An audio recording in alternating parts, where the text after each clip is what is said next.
नमस्कार साथियों, फिर से स्वागत है आपके चैनल सोनू पंडित ऑफिशियल में। आ गए हैं फिर से एक हॉरर स्टोरी लेकर के, एक काल्पनिक कहानी लेकर के, जो कि आपको बहुत अच्छी लगेगी और यह कहानी आपको बिल्कुल पसंद आएगी साथियों। तो वीडियो के आखिर तक बने रहिएगा। चैनल को अभी तक आपने सब्सक्राइब नहीं किया है तो चैनल को आप एक बार सब्सक्राइब जरूर कर लें और कहानी को पूरा सुनें। कहानी में आपको बहुत ही मज़ा आएगा और कहानी बहुत ही बढ़िया है। तो शुरू करते हैं साथियों। एक गांव था। गांव का नाम काल्पनिक है, जो मैं आपको बताई देता हूं। गांव का नाम रामपुर था। नाम काल्पनिक है, ये मैं पहले आपसे, नाम इसमें जितने भी हैं सारे के सारे काल्पनिक हैं। उस गांव में लगभग 90% वह गांव किसानों पे आधारित था, यानी किसानी पे आधारित था। लोग वहाँ पे खेती बाड़ी किया करते थे। और गांव की कुछ दूरी पे, जैसा कि नहीं छोटे मोटे जंगल होते हैं, बगीचा होता है, तो गांव के कुछ ही दूरी पे वरन 1 से 2 किलोमीटर के दूर पे एक छोटा सा घना जंगल था। और उस जंगल के पास ही एक कुआं था। और उस कुएं में बहुत जोर जोर से रोने की आवाज़ आ रही थी, चित्कार की आवाज़ आ रही थी। और उस आवाज़ को सुना कौन? तो कुछ किसान अपने खेतों से काम करके उस जंगल के पास से वापस अपने घर की तरफ लौट रहे थे। तो उन्होंने उस आवाज़ को सुना। एक स्त्री की आवाज़ थी और एक छोटे बच्चे का आवाज़ था रोने का, मतलब माँ और बेटे दोनों की आवाज़ थी। तो वो गांव वाले जो थे भैया, वो गांव वाले उस कुएं की थोड़ा पास जाने की कोशिश करते हैं। तो वह आवाज़ एक खौफनाक रूप ले लेता है, बहुत जोर जोर से। और वह आवाज़ आ रही थी, मुझे भूख लगी है, मुझे खाना दो, मुझे भूख लगी है, मुझे खाना दो, ऐसी करके आवाज़ें आ रही थी। और बच्चा भी जोर जोर से रो रहा था। तो उन्होंने थोड़ा सा झटका से देखा तो उसमें एक बहुत भयानक चुड़ैल थी। और उसने एक बच्चे को अपने जन्म दिया था, जो कि वो भी शैतान था। छोटा था लेकिन वह शैतान का रूप था। गांव वाले देख करके ही वहां से भाग खड़े हुए। और वह जो चुड़ैल थी वह भूख के मारे मरने की अवस्था में आ चुकी थी। वरन वह बिल्कुल अब अभी तभी ऐसा लग रहा था कि अब मर जाएगी, तब मर जाएगी। और वही कह रही थी कि मुझे भूख लगी है। बट गांव वाले उसकी बातों को सुने नहीं, इग्नोर की और वहां से डर के मारे भाग खड़े हुए। और जब उस चुड़ैल मरने के कगार पे आई तो उसने अपने शैतान बच्चे से बोला कि मेरे मरने के बाद मेरे मौत का बदला तुम इन गांव वालों से जरूर लेना। और यह कह करके चुड़ैल बिल्कुल मरने की अवस्था में आ गई। और जैसे ही उसका प्राण निकलने ही वाला था, तो यही होता क्या है कि कुएं का जो ऊपरी भाग जो ईंटे का बना होता है, वह ईंटा एक एक करके उसमें उसके ऊपर गिरने लगा। तब चुड़ैल ने क्या किया कि वह अपने बच्चे को जैसे तैसे, उस शैतान बच्चे को जैसे तैसे जोर से ऊपर की तरफ उछाला। और वह शैतान बच्चा कुएं के बाहर जमीन पे आकर के धड़ाम से नीचे गिर गया। और कुएं का सारा ईंट उस चुड़ैल के ऊपर गिर गया। और इस तरह से चुड़ैल भूख के कारण दब करके कह लें या भूख से कह लें, वह मर गई। और शैतान बच्चा कुछ समय तक बहुत जोर से चित्कार मारता रहा। और चित्कार यानी रोते रहा, और रोते रोते एकदम से वहां से अचानक गायब हो गया। अब साथियों, यहाँ तक तो बात हो गई। अब गांव वाले अपने काम में मशगूल थे। कुछ ही समय के बाद, चुड़ैल के मौत के कुछ ही समय के बाद, या कुछ हफ्ते बाद कह लें आप, हफ्ते 2 हफ्ते 3 हफ्ते बाद, गांव में किसी बूढ़े बुजुर्ग की मौत हो जाती है। और गांव वाले उस मरे हुए व्यक्ति के दाह संस्कार के लिए, या जैसा कि हिंदू धर्म में एक रीति है कि मरने के बाद बॉडी को जलाया जाता है, तो वह अपना सारी तैयारी करके, जो प्रक्रिया होती है करने के बाद, उसके लाश के अंतिम संस्कार के लिए अपना वो लेकर के चल देते हैं। और जैसे ही जलाने की वह तैयारी करते हैं त्यों ही क्या होता है कि वह लाश उठ करके खड़ा होता है, बैठ जाता है।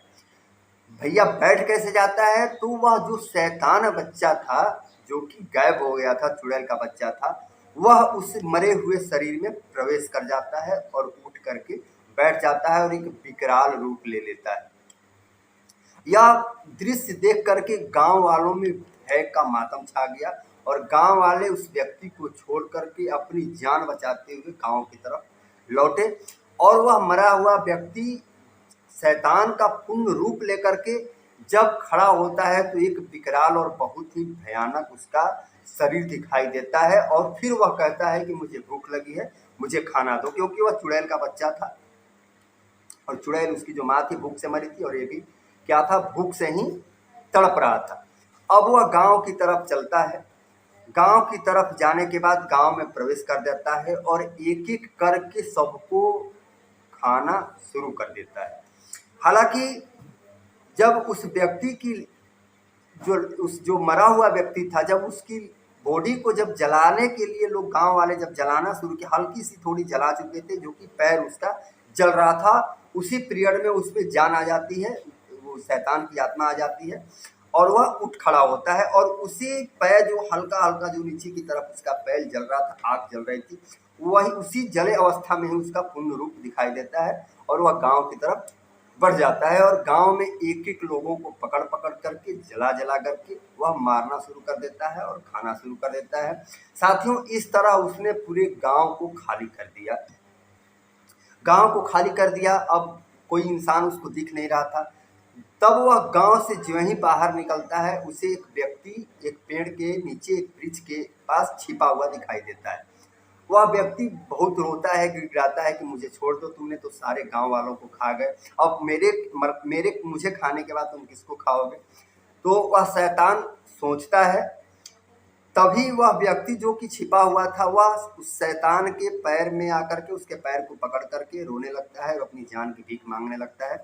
तो यही क्या होता है कि जो शैतान के पैर में आग लगी होती है उसी आग से वह व्यक्ति भी झुलस जाता है, जल जाता है। इस तरह उस व्यक्ति को भी यह शैतान खा जाता है। अब क्या होता है कि अब सारे इंसान को तो वह खा गया, अब जानवरों को खाना शुरू कर देता है। जानवर को एक एक करके सारे जानवरों को जला जला करके खा जाता है। दोस्तों, एक चीज मैं आपको बताते चलूं कि यह एक काल्पनिक कहानी है, इससे सच्चाई से कोई दूर दूर तक वास्ता नहीं है।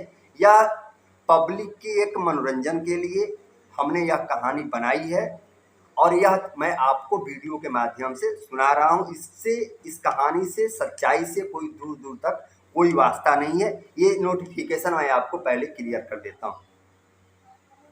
अब साथियों, अब क्या होता है कि उसने सारे जानवरों को भी वह खा गया।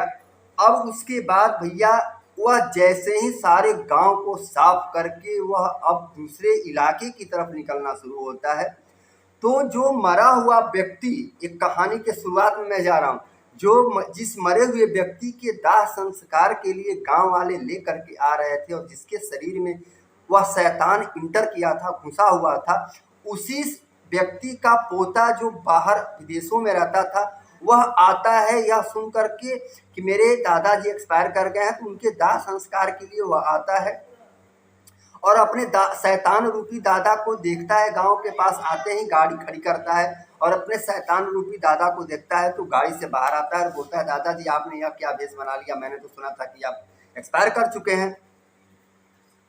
तब भैया अब वह शैतान अपने पोते को, उसमें तो शैतान है, अपने पोते को वह कैसे पहचाने? अब क्या करता है कि वह शैतान रूपी उसका दादा अब उस अपने पोते को भी जला करके मार के उसको खा जाता है और खाने के बाद फिर कहता है मुझे भूख लगी है, मुझे भूख लगी है, और वह गाड़ी की तरफ बढ़ता है जिस गाड़ी से उसका पोता आया हुआ था। अब उस गाड़ी की तरफ बढ़ता है, हालांकि उसके पैर में आगे जल रही थी, तो गाड़ी की तरफ जैसे ही बढ़ता है और गाड़ी के पास जाता है और कुछ ही सेकंडों में गाड़ी में आग लग जाती है और गाड़ी में भयानक विस्फोट होता है, जिसके वजह से गाड़ी के साथ साथ उस शैतान रूपी राक्षस का भी वध हो जाता है। वह शैतान रूपी राक्षस भी मारा जाता है। साथियों, तो इस तरह से पूरे गांव वालों के साथ साथ उस शैतान रूपी महाराक्षस का अंत होता है। इस कहानी से यही शिक्षा मिलती है कि आज के नई जनरेशन में प्रेत रूपी आत्मा, प्रेत रूपी भूत हैं कि नहीं हैं, ये तो हम कह नहीं सकते। हालांकि मेरे ज़िंदगी में मैंने एक दो बार प्रत्यक्ष अपनी आंखों से देखा है, जिसकी घटना मैं आपको एक बार बताऊंगा, सच्ची बातें बताऊंगा अगले वीडियो में। तब तक के लिए आप मुझे इजाज़त दें। खुश रहें, मस्त रहें, एंजॉय में रहें। चैनल को सब्सक्राइब करना आप बिल्कुल ना भूलें दोस्तों। मिलेंगे फिर अगले कहानी के साथ, किसी अगले क्राइम घटना के साथ, सच्ची घटना के साथ, मनोरंजन कहानियों के साथ। तब तक के लिए आप मुझे इजाज़त दें। खुश रहें।